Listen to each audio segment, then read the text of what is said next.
dans nos intérieurs confinés et sur les places publiques, dans les vies solitaires et au sein des familles. Christ vient faire toutes choses nouvelles. Parmi les pauvres et parmi les possédants, parmi les humiliés et parmi ceux qui se sentent sûrs de soi, Christ vient faire toutes choses nouvelles. Par un regard bienveillant et par une indignation, par une main tendue et par une parole qui touche, Christ vient faire toutes choses nouvelles. Pour que les aveugles voient et que les captifs soient libérés, pour que son règne vienne et que le monde croie. Christ vient faire toutes choses nouvelles. Pour toi, ma sœur, mon frère, et pour moi, pour nous tous, et pour ce monde qu'il aime, Christ fait toutes choses nouvelles. Amen.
Jésus, le Christ, est vivant.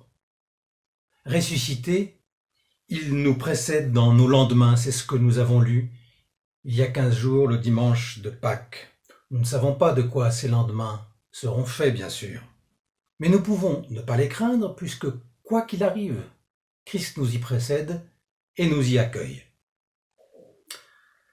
Depuis ces lendemains où il nous précède, Jésus-Christ nous appelle à relire le passé pour en dégager un avenir de lucidité. C'est ce que nous avons lu dimanche dernier. Les femmes au tombeau et les disciples sont invités à relire tout ce qui s'est passé avec Jésus depuis la Galilée jusqu'au Golgotha, à partir de cette perspective nouvelle que donne le tombeau vide.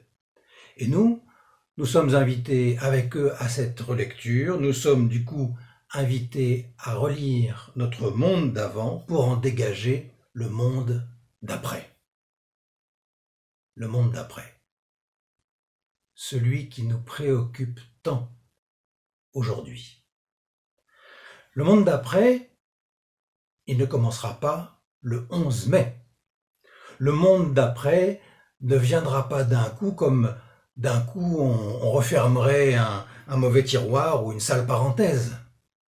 Le monde d'après, nous y sommes déjà. Le monde d'après, c'est déjà maintenant. C'est maintenant qu'il faut relire notre monde, notre manière de vivre, ce qui compte vraiment pour nous, pour en dégager le monde dans lequel nous voulons nous engager. C'est pourquoi je vous annonçais dimanche dernier une petite série de cultes, de réflexions modestes et bibliques pour un monde d'après, pour une vie renouvelée à la lumière du Christ vivant. Aujourd'hui, je vous propose un éloge de l'interdépendance. car nous sommes dépendants les uns des autres, et c'est une bonne nouvelle. Vous savez, toute notre société moderne s'est construite sur le bel idéal de l'autonomie. Cette idée selon laquelle chacune, chacun est un sujet qui peut dire « je », qui réfléchit, qui délibère et qui décide par soi-même, et non pas un sujet assujetti à des pouvoirs supérieurs qui imposeraient une manière de penser, de vivre, de croire. Mais progressivement, cette belle aspiration à l'autonomie est devenue, et devient toujours plus, une volonté d'indépendance, c'est-à-dire un rêve de maîtriser les choses tout seul, un désir de se mettre soi-même au centre et au-dessus du reste et des autres, un refus des liens. L'autre est devenu, et devient toujours plus, un rival, un obstacle, voire une menace. Je me suis fait tout seul, je ne dois rien à personne. Vous avez déjà entendu, comme moi, cette phrase qui ressemble à du panache, mais qui en fait n'est que de l'orgueil, et surtout, qui est absurde. Bien sûr, la dépendance excessive et surtout forcée est un malheur. Mais pourtant, non, on ne se fait pas tout seul. Jamais.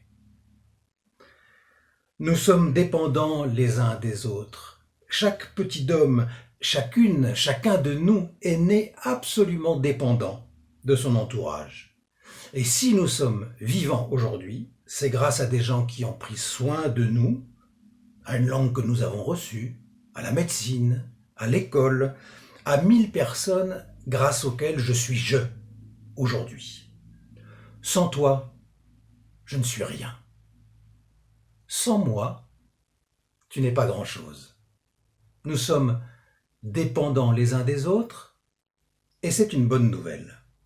Et nous sommes dépendants de Dieu, non pas d'un Dieu imaginaire et surplombant, mais un Dieu à hauteur d'homme, car il est venu en chair et en os habiter notre histoire, et c'est la bonne nouvelle, majuscule. C'est de cela dont il est question dans ce récit tellement connu que je vous propose de relire une fois de plus maintenant. Car à la lumière de notre contexte, ce récit prend une saveur toute particulière. Un spécialiste de la loi se leva et dit à Jésus, pour le mettre à l'épreuve, « Maître, que dois-je faire pour hériter la vie éternelle ?» Jésus lui dit, « Qu'est-il écrit dans la loi? Comment lis-tu » Il répondit, « Tu aimeras le Seigneur ton Dieu de tout ton cœur, de toute ton âme, de toute ta force et de toute ton intelligence, et ton prochain comme toi-même. » « Tu as correctement répondu, lui dit Jésus. Fais cela, et tu vivras. » Mais lui voulut se justifier et dit à Jésus, « Et qui est mon prochain ?» Cet homme qui rencontre Jésus, il cherche le monde d'après. Le monde d'après par excellence, ce que le texte biblique appelle la vie éternelle, qui n'est pas une vie pour plus tard, non, mais qui est une vie avec Dieu, une vie pleine, la vraie vie en somme, pour maintenant et pour plus tard. Pour ce monde d'après, donc, que dois-je faire ? Demande-t-il. Et il se met au centre, cet homme. Il se met au centre tout seul, lui et sa volonté, lui et ses capacités, lui et ce qu'il doit faire. Et il interroge le Maître, Jésus, à ce sujet. Jésus lui répond selon les règles admises par tous. Aimer Dieu, aimer son prochain. Mais l'autre veut jouer au plus fin, y compris en piégeant Jésus au passage si c'est possible. Très bien, mais alors, qui est mon prochain ? Qui est-ce que je dois aimer ? Vers qui est-ce que je dois aller ? Vers qui est-ce que je dois me pencher ? Alors, Jésus reprend la parole et raconte cette parabole, si connue, qu'on oublie souvent à quel point elle vient renverser notre logique. un homme descendait de Jérusalem à Jéricho.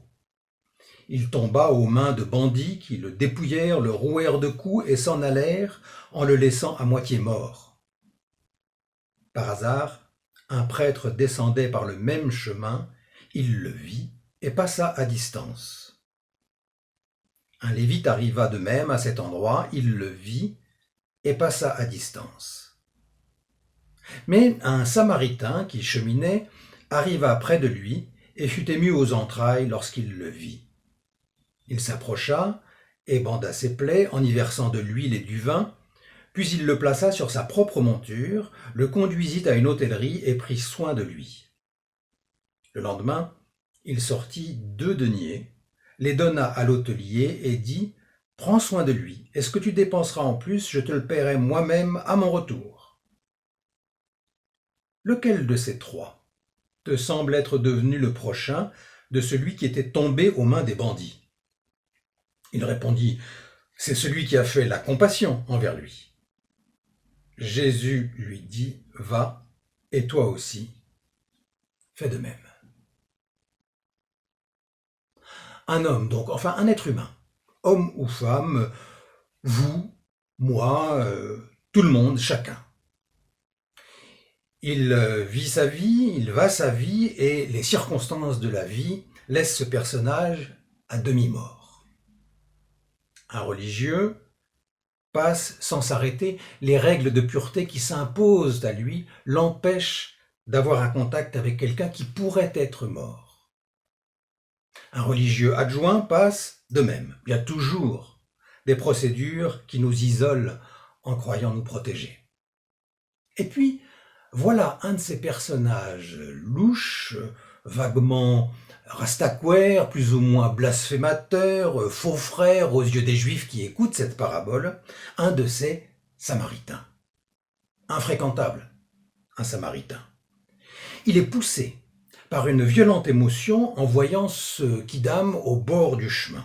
Et lui s'arrête. Il fait tout ce qu'il faut, dans l'urgence, puis dans la durée, dans les soins médicaux, puis dans les soins sociaux, pour que cette personne à demi morte retrouve le chemin de la vie. Tu aimeras ton prochain comme toi-même, d'accord, mais qui est mon prochain ? Vous vous rappelez, c'était la question de départ posée par l'interlocuteur de Jésus. Ça va de soi. Le prochain à aimer, c'est celui qui était en train de mourir au bord du chemin. Fin de l'histoire. Mais justement, à la fin de l'histoire, Jésus a changé la question. Lequel de ces 3 te semble être devenu le prochain de celui qui était tombé aux mains des bandits ? Le prêtre, le lévite ou le samaritain ? Attends, celui qu'il faut aimer, ce n'est pas celui qui a été attaqué par les bandits, celui vers qui il faut se pencher ? Écoute bien, je relis. Lequel de ces 3, prêtre, lévite ou samaritain, te semble être devenu le prochain de celui qui était tombé ? Monsieur le prochain, qui est-ce ? Ce n'est pas celui vers qui il faut aller, dont il faut prendre soin. Monsieur le prochain, c'est celui qui s'est approché. C'est celui qui a pris soin.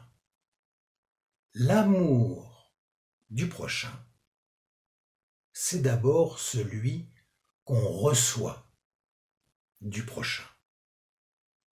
C'est d'abord se laisser aimer par un autre, qui peut même ressembler à un samaritain, plus ou moins étranger, infréquentable, pas très dans les clous, et qui s'approche de moi l'être humain quelconque, et grâce à qui je trouve et je retrouve le chemin de la vie.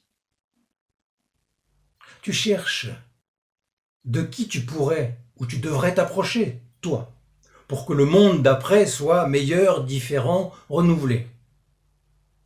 Mais alors ça veut dire que comme dans le monde d'avant, tu continues à te mettre toi au centre. Toi tout seul, toi et ta volonté, toi et tes capacités. Mais la vraie vie, nous dit la parabole, c'est d'abord découvrir tout ce que tu reçois, tout ce que tu dois aux autres, beaucoup d'autres, y compris des indésirables à tes yeux et que tu ne connais même pas, comme ce Samaritain, qui ressemble beaucoup à Jésus, soit dit en passant, Jésus à qui il arrive d'être remis aux entrailles, Jésus qui chemine comme ce Samaritain, Jésus qui sera considéré comme un blasphémateur et un indésirable, au point de finir sur une croix. L'amour du prochain, c'est d'abord un amour reçu. C'est d'abord se laisser aimer, se reconnaître aimé par le Dieu vivant, en Jésus-Christ, et par les autres. Alors, oui, en faisant ce détour par l'amour d'abord reçu, en te découvrant aimé par d'autres, en te laissant aimer, alors, oui, à ton tour, tu pourras vraiment aimer. Et c'est pourquoi, après avoir opéré ce renversement, Jésus conclut en disant à son interlocuteur, « Va et fais de même, car alors tu aimeras librement. Alors tu aimeras vraiment. Au fond, tu aimeras ton prochain comme toi-même tu te sais aimer par les autres et par Jésus-Christ. » Dans le monde d'après, celui dans lequel nous entrons déjà, celui dans lequel le Christ vivant qui raconte cette parabole nous précède, je ne suis pas au centre du monde. Je ne suis pas le centre de ma vie, mais l'autre est la chance de ma vie. Et cet autre, c'est d'abord Jésus, le Christ vivant. Si aujourd'hui, nous ne replaçons pas cette dépendance mutuelle, cette interdépendance-là au cœur de notre vie, nous resterons chacune, chacun au bord du chemin, à demi-mort, ou bien figés dans nos certitudes et nos quant à soi qui nous font éviter les autres et dont nous crevons. Bref, nous resterons enfermés dans ce monde d'hier. Mais le monde d'après commence aujourd'hui et le Christ nous y accueille. Tu aimeras ton prochain comme toi-même tu te sais aimer par les autres et par le Christ. Car nous sommes dépendants les uns des autres pour la vraie vie. Et en Jésus-Christ, c'est vraiment une bonne nouvelle. Prions. Seigneur, je te remercie pour toutes celles et tous ceux dont je dépends, les personnes qui m'ont fait vivre et grandir, celles qui prennent soin de moi, celles qui sont au service de la vie commune. Et je te remercie plus particulièrement pour ces personnes quand elles sont mal considérées, quand elles rendent un service qu'on regarde un peu de haut, qu'on oublie, qu'on méprise parfois. Seigneur, nous avons besoin les uns des autres. Aide-nous à construire un monde dans lequel ces liens-là nous confortent, nous libèrent, nous fassent grandir ensemble. Et puisque nous avons besoin les uns des autres, je te prie pour que je sache, moi aussi, et là où je suis, devenir un prochain, comme d'autres prochains l'ont d'abord été pour moi. Seigneur, le premier de ces autres, c'est toi. Tu es venu vers moi avant que je te connaisse. Tu m'as aimé le premier. Tu as donné ta parole et ta vie. Donne-moi de t'accueillir et de te servir. ensemble et avec toi, nous prions ton Père et notre Père. Notre Père qui es aux cieux, que ton nom soit sanctifié, que ton règne vienne, que ta volonté soit faite sur la terre comme au ciel. Donne-nous aujourd'hui notre pain de ce jour. Pardonne-nous nos offenses, comme nous pardonnons aussi à ceux qui nous ont offensés. Et ne nous laisse pas entrer en tentation, mais délivre-nous du mal. Car c'est à toi qu'appartiennent le règne, la puissance et la gloire, au siècle des siècles. Amen.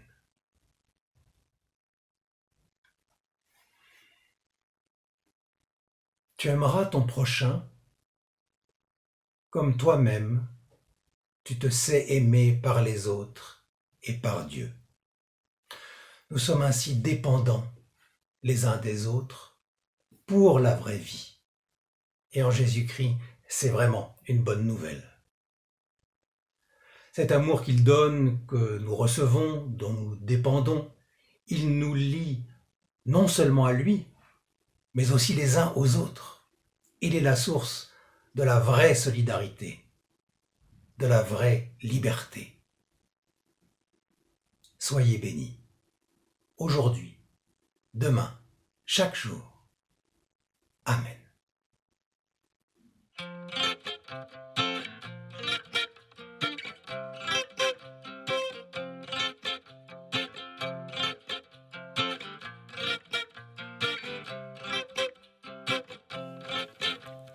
Rien ne pourra jamais nous séparer de l'amour donné.